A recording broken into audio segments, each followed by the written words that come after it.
இதற்கு காரணம் என்ன, இது உணர்த்தும் பாடம் என்ன அப்படின்னு கேட்கிறாரு. மற்ற மாநிலங்களை விட தற்பொழுது மகாராஷ்டிராவில் தண்ணீர் பஞ்சம் அதிகரித்து கொண்டிருக்கிறது. தண்ணீர் குடிக்காததுனால பல பேர் பல்வேறு விதமான உடல் உபாதைகளுக்கு ஆளாகி இருக்கிறாங்க. சில மரணங்கள் கூட நிகழ்ந்து கொண்டிருக்கிறது என்று மகாராஷ்டிராவிலிருந்து வருகிற தகவல்கள் சொல்லுகின்றன. உண்மையிலே வருந்த தகுந்த ஒரு நிகழ்வு அங்கே நடந்து கொண்டிருக்கிறது. அதிலும் குறிப்பாக சமீபத்தில் மகாராஷ்டிராவிலிருந்து ஒரு 40 மாணவர்கள் மத்திய அரசாங்கத்திற்கு ஒரு கடிதம் கூட எழுதியிருக்கிறாங்க. அந்த கடிதமும் ஒரு பெரிய பரபரப்பை ஏற்படுத்தி இருக்கிறது. என்ன கடிதம்னு கேட்டா, அவர்கள் தங்களை தற்கொலை செய்து கொள்வதற்கு அனுமதிக்க வேண்டும் அப்படின்னு அந்த கடிதத்தில் குறிப்பிட்டிருக்கிறாங்க. அதுக்கான காரணமும் இதுதான். அந்த வறட்சியின் பின்னணியில என்ன பண்றது, நாங்க இங்க வாழ முடியல, குடிக்கிறதுக்கு தண்ணி இல்லை, பயன்படுத்த தண்ணி இல்லை, எவ்வளவு நாளைக்கு தான் நாங்க இப்படி இருக்கிறது, இப்படியே ஒவ்வொரு நாளும் தண்ணீர் இல்லாமல் செத்து செத்து பிழைப்பதை விட நாங்க ஒரே அடியா செத்து போயிடுறோம், அதுக்கு நீங்க அரசாங்கம் அனுமதி கொடுக்கணும். ஏன்னா சட்டத்துல தற்கொலைக்கு அனுமதி கிடையாது. இரண்டாவது, இந்த மாதிரியான ஒரு கடிதத்தின் வழியாக நாட்டு மக்களுடைய கவனத்தை, அரசாங்கத்துடைய கவனத்தை ஈர்க்க வேண்டும் என்ற நோக்கத்துல கூட அவங்க இந்த மாதிரி ஒரு கடிதத்தை எழுதியிருக்கலாம். அதுவும் ஒரு பெரிய பரபரப்பை கிளப்பி இருக்கிறது. அப்போ இந்த வறட்சி என்ன சொல்லுது, இது எதனால அப்படிங்கிறாங்க. வறட்சிக்கு பல காரணங்கள் இருக்கிறது. முதல்ல வறட்சி இல்லாத பகுதியில் இருக்கிறவங்களும் ஒரு விஷயத்தை புரிஞ்சு கொள்ளணும்.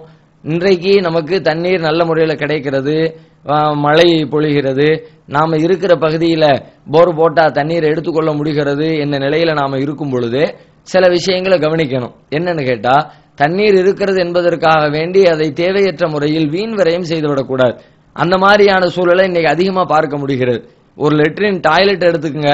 இப்ப வெஸ்டர்ன் டாய்லெட் நம்ம ஊர்ல பழக்கத்துக்கு வந்ததுக்கு பிறகு சாதாரணமா ஒரு லிட்டர் 1.5 லிட்டரு சுய தேவையை நிறைவேற்றி விட்டு அதை சுத்தப்படுத்துவதற்கு போதுமானது என்ன நிலை இருந்த நிலை மாறி ஒரு வெஸ்டர்ன் டாய்லெட்டை யூஸ் பண்ணக்கூடிய கழிவறையில் நீங்க பாருங்க, ஒருக்கு அப்படி பிரஸ் பண்ணி அமுக்குனாங்கன்னா அதுல ஏறத்தாழ ஒரு 8 லிட்டர் 10 லிட்டர் தண்ணி போகிறது.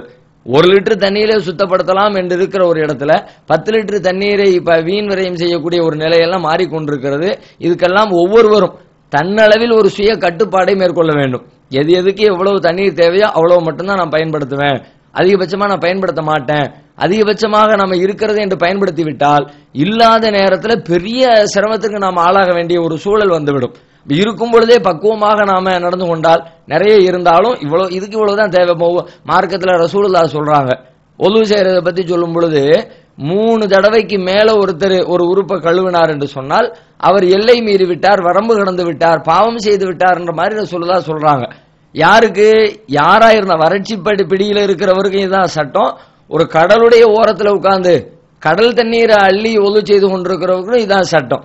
கடல் நிறைய தண்ணி கிடக்குத என்பதற்காக வேண்டி நான் 10 தடவை 20 தடவை அள்ளி செய்ய முடியாது. செஞ்சா என்ன, செஞ்சோம்னா பின்னாடி அது நம்மளை பாதிக்கும். இதுல பழகிருவோமா, நாளைக்கு இல்லாத நேரத்தில் கஷ்டப்படுற ஒரு சூழல் வரும். தேவையில்லாத நேரத்தை விரயம் பண்ணுவோம்.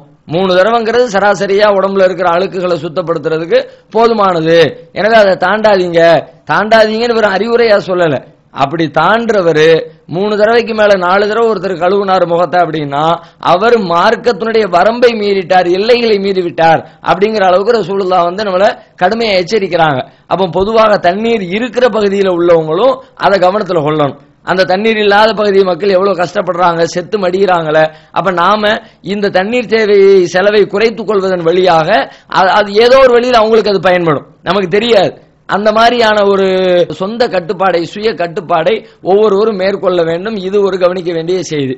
ரெண்டாவது, நீங்க பாத்தீங்கன்னு சொன்னா வானத்திலிருந்து பொழிகிற மழை நீர் பெரும்பாலும் நம்முடைய தேவைக்கு பயன்பட்டாலும் கூட அதைவிட பல மடங்கு அதிகமான தண்ணீர் எந்த வகையிலும் தேவைக்கு பயன்படாமல் கடலிலே போய் கலந்து கொண்டு வீணாகி கொண்டிருப்பதை பார்க்கிறோம். கடல் நீராக மாறி போகிறது. அல்லாஹ் என்ன சொல்றான், வானத்திலிருந்து பொழிகிற மழை நீரை நாம பூமிக்குள்ள குடியமர்த்துறோம். இப்ப பூமிக்குள்ள அதை சேகரிச்சு வைக்கிற வேலையை செய்தோம் என்றால் அது பல நாட்களுக்கு நமக்கு பயன் தருங்கிறது இன்னைக்கு நாம அறிவியல் பூர்வமாகவே, குர்ஆன் அன்றைக்கே சொல்லியிருந்தாலும் கூட இன்றைய விஞ்ஞானிகளும் அதை அறிவியல் பூர்வமாகவே கண்டு அறிந்து உணர்ந்து நமக்கு சொல்லுகிற ஒரு செய்தி. இப்ப நாம போர் போட்டு தண்ணி எடுக்கிறோம் அப்படின்னா பூமிக்குள்ள தண்ணீர் குடியமர்த்தப்பட்டிருக்கிறது, அங்க சேஃபாக பாதுகாக்கப்பட்டிருக்கிறது என்ற செய்தியும் நமக்கு விளங்குகிறது.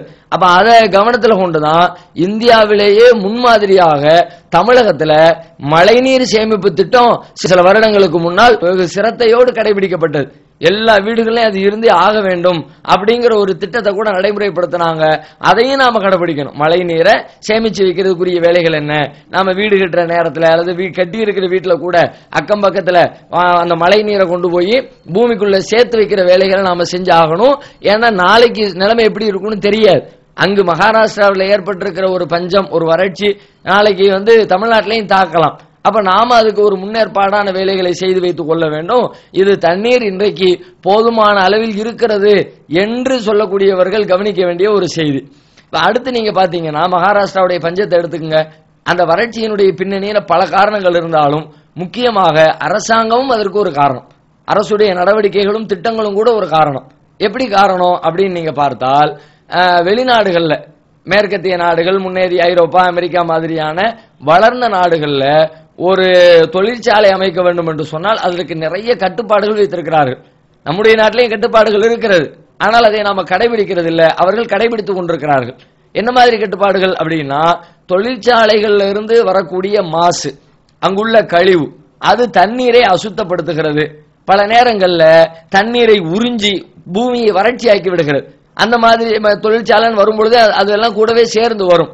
அப்போ ஒரு தொழிற்சாலைக்கு அனுமதி கொடுக்கிற பொழுது அதனால் தண்ணீருக்கு என்ன பாதிப்பு ஏற்படுகிறது, சுற்றுச்சூழலுக்கு என்ன பாதிப்பு ஏற்படுகிறது, அதை சரி செய்வதற்கு என்ன அவங்கள்ட்ட திட்டம் இருக்கிறது, எல்லாவற்றையும் கவனத்தில் கொண்டுதான் தொழிற்சாலைகளுக்குரிய அனுமதியை வழங்க வேண்டும். இப்ப கார்பன் டை ஆக்சைடு அதிகமாக வெளியாகிறது என்று சொன்னால் அது ஒரு விதமான தாக்கத்தை பூமியில ஏற்படுத்தும். வாழுகிற மக்களுக்கு ஒரு பெரிய நெருக்கடிகளை அது உண்டாக்கும். அப்ப அதை சுத்திகரிக்கிறதுக்கு என்ன வழி, அங்க ஆக்சிஜன் அதிகமாக கொண்டு வந்து உற்பத்தி பண்றதுக்கு என்ன வழி என்பதை எல்லாம் கவனித்து அதுக்குரிய மாற்று ஏற்பாடுகளை எல்லாம் செய்துவிட்டு தான் தொழிற்சாலைக்கு அனுமதி வழங்க வேண்டும். அதிகமான மரங்களை நடுவது, இந்த தொழிற்சாலைனா இப்ப இவ்வளவு ஆக்சிஜனை வெளியிடக்கூடிய மரங்கள் இவ்வளவு நடப்பட்டிருக்கணும், அப்படியெல்லாம் ஒரு திட்டத்தை உருவாக்கணும் தானே. ஆனா வெளிநாடுகளுக்கு போய் பயணம் பண்ணிட்டு, அதிகமான நாடுகளுக்கு பயணம் பண்ணிட்டு வர்ற மோடி என்ன பண்றாரு, வெளிநாடுகள்ல இருந்து முதலீடுகளை ஈர்த்து நிறைய நான் தொழிற்சாலைகள் கொண்டு வர போறேன்னு சொல்லிட்டு அதுக்கு தாறுமாறுமான அனுமதியை வழங்கி கொண்டிருக்கிறார்கள். அதுக்கு மாற்று ஏற்பாடு இல்லாமலே எப்படிப்பட்ட தொழிற்சாலைகள் நீங்க கவனிங்க. மேற்கத்திய நாடுகள்ல, வளர்ந்த நாடுகள்ல எந்த தொழிற்சாலைகளை அமைப்பதற்கு தடை விதித்து வைத்திருக்கிறார்களோ அதனால் நம்முடைய மக்களுக்கு கேடு, தண்ணீர் வறட்சி ஏற்படும், மாசுல பிரச்சனை, காற்று மாசு உண்டாகும், மக்களுடைய சுவாசத்துல கோளாறு உண்டாகும், மக்களுடைய ஆரோக்கியத்தை கெடுக்கும். எனவே நாம தொழில் வளர்வது என்பதை விட ஆரோக்கியத்திற்கு முன்னுரிமை கொடுக்கணும், நீர் ஆதாரத்திற்கு முன்னுரிமை கொடுக்க வேண்டும் என்று சொல்லி தடை செய்யப்பட்ட பல தொழிற்சாலைகளுக்கு வெளிநாட்டில் போய் ஒப்பந்தம் போட்டு ஓகே பண்ணிட்டு வந்திருக்கிறார். அப்ப இது கூட இந்த வறட்சியின் பின்னணியாக இருக்கிறது. அதனாலதான் அவங்க மத்திய அரசாங்கத்துக்கு அந்த 40 மாணவர்கள் கடிதம் எழுதுறாங்களே, இதையெல்லாம் கவனிங்க, இதனால எல்லாம் தண்ணீர் பற்றாக்குறை ஏற்படுது, கவனிங்க, நாங்களும் இந்த நாட்டினுடைய குடிமக்கள் தான், எங்க உயிரும் உசிறு தான், எங்களுடைய ஓட்டு மட்டும் மதிப்பு கொடுக்கிறீங்களே, எங்களுடைய உயிருக்கு மதிப்பு கொடுங்க என்று கோரிக்கை வைக்கிற விதமாகத்தான் அந்த மாணவர்களுடைய கடிதமும் அமைந்திருக்கிறது. எனவே அரசாங்கமும் இதுல தலையிட்டு இந்த தண்ணீர் பஞ்சத்தை போக்குவதற்குரிய உரிய நடவடிக்கைகளை எடுக்கணும். அந்த பகுதி மக்களுக்கு வெளிப்பகுதியிலிருந்து தண்ணீரை கொண்டு போய் சேர்க்கிற வேலைகளை செய்யணும். மழை வந்தால் அதை தேக்கி வைப்பதற்குரிய மழைநீர் திட்டங்களை, சேகரிப்பு திட்டங்களை உறுதியான முறையிலே கடைபிடித்து அதை பின்பற்றுவதற்குரிய ஏற்பாடுகளை செய்து தர வேண்டும். அப்படியெல்லாம் செய்தால் இந்த பஞ்சம் தீர்வதற்கு வாய்ப்பு இருக்கிறது.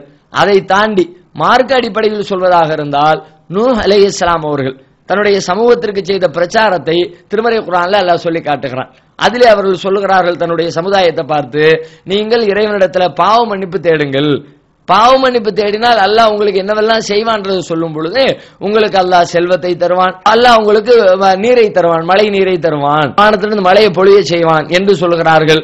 எனவே அந்த பகுதி மக்களும் சரி, மாற்று பகுதியில் இருக்கிற மக்களும் சரி, அதிகமான பாவ மன்னிப்பை தேடுவதன் வழியாகவும் இந்த வறட்சியில் இருந்து தங்களை பாதுகாத்துக் கொள்ளலாம் என்பதை புரிந்து கொள்ள வேண்டும்.